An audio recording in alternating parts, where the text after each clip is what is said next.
Hello दोस्तों।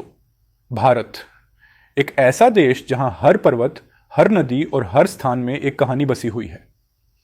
यहाँ की पवित्रता और भक्ति की महक दुनिया भर के लोगों को आकर्षित करती है।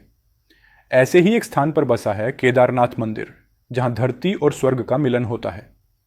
भाग 1, केदारनाथ का परिचय। हिमालय के गर्भ में स्थित केदारनाथ मंदिर भारत के उत्तराखंड राज्य में समुद्र तल से लगभग 3,583 मीटर की ऊंचाई पर स्थित है। यह भगवान शिव को समर्पित एक प्राचीन मंदिर है और 4 धाम यात्रा का एक महत्वपूर्ण हिस्सा है।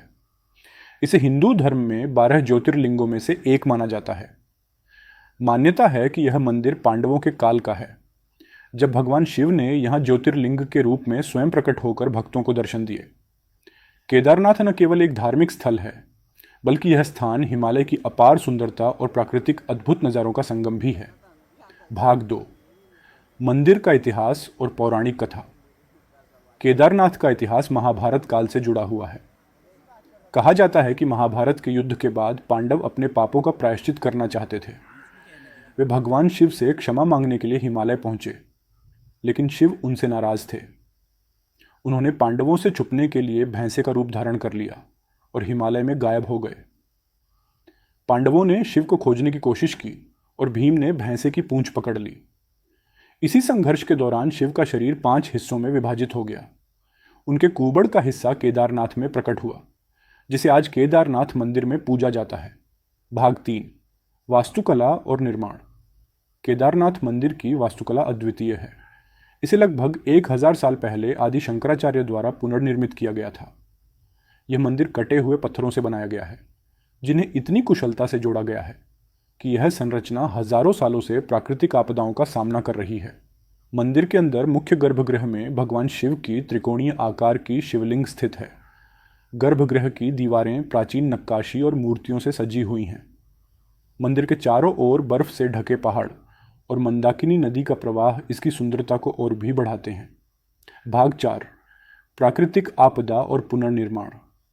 साल 2013 में केदारनाथ मंदिर ने एक भयानक त्रासदी का सामना किया। लगातार भारी बारिश और हिमालय के ग्लेशियर के पिघलने के कारण भयंकर बाढ़ और भूस्खलन हुआ। मंदाकिनी नदी ने विकराल रूप धारण कर लिया और चारों तरफ तबाही मच गई। लेकिन इस विनाश के बीच मंदिर की मुख्य संरचना चमत्कारिक रूप से सुरक्षित रही। स्थानीय लोगों और तीर्थयात्रियों ने इसे भगवान शिव का आशीर्वाद माना। इसके बाद सरकार और अन्य संस्थाओं के प्रयास से मंदिर परिसर और आसपास के क्षेत्रों का पुनर्निर्माण किया गया। आज केदारनाथ पहले से भी अधिक मजबूत और सुंदर है। भाग 5, केदारनाथ यात्रा और भक्ति। केदारनाथ की यात्रा भारत में सबसे कठिन तीर्थ यात्राओं में से एक मानी जाती है। भक्तों को ऊंचे पहाड़ों और कठोर मौसम का सामना करना पड़ता है। हालांकि यहां पहुंचने की भक्ति और उत्साह हर कठिनाई को आसान बना देती है। हर साल लाखों श्रद्धालु इस पवित्र धाम की यात्रा करते हैं। यहाँ की आरती में भाग लेना और शिवलिंग का अभिषेक करना एक अद्वितीय अनुभव है। ऐसा माना जाता है कि यहाँ की यात्रा व्यक्ति के सारे पापों का नाश करती है और आत्मा को शांति प्रदान करती है। भाग 6, केदारनाथ और आध्यात्मिकता का महत्व। केदारनाथ सिर्फ एक मंदिर नहीं है, यह एक आध्यात्मिक केंद्र है। यहाँ की पवित्रता और शांति भक्तों को एक अद्भुत अनुभव प्रदान करती है। यह स्थान हमें सिखाता है कि प्रकृति और मानव के बीच का संबंध कितना गहरा है। हिमालय की गोद में स्थित यह मंदिर हमें यह संदेश देता है कि कठिनाइयों के बावजूद भक्ति और विश्वास हमें हर लक्ष्य तक पहुंचा सकते हैं।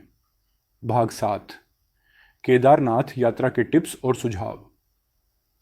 अगर आप केदारनाथ यात्रा पर जाने की योजना बना रहे हैं तो कुछ महत्वपूर्ण बातें ध्यान में रखें। 1, यात्रा के लिए स्वास्थ्य का ध्यान रखें, क्योंकि यह ऊंचाई पर स्थित है। 2, गर्म कपड़े, दवाइयाँ और ज़रूरी सामान साथ लेकर जाएं। 3, पंजीकरण और होटल की बुकिंग पहले से कर लें। 4, यात्रा के दौरान पर्यावरण का ध्यान रखें और प्लास्टिक का उपयोग न करें। याद रखें, यह केवल एक यात्रा नहीं, बल्कि आत्मा की शुद्धि का एक माध्यम है। केदारनाथ एक ऐसा स्थान जहाँ हर पत्थर में भक्ति की कहानी छुपी है, जहाँ हर बर्फ की बूंद शिव की शक्ति का प्रतीक है। यह केवल एक मंदिर नहीं, बल्कि हमारी संस्कृति, इतिहास और आध्यात्मिकता का एक जीवंत उदाहरण है। आइए इस पवित्र धाम की यात्रा करें और भगवान शिव का आशीर्वाद प्राप्त करें। अगर आपको ये वीडियो पसंद आया तो हमारे चैनल माइंडसेट मास्टर को लाइक, सब्सक्राइब और शेयर और कमेंट में हर हर महादेव लिखना न भूलें, ताकि हम आपको ऐसी ही और दिलचस्प जानकारियाँ देते रहें।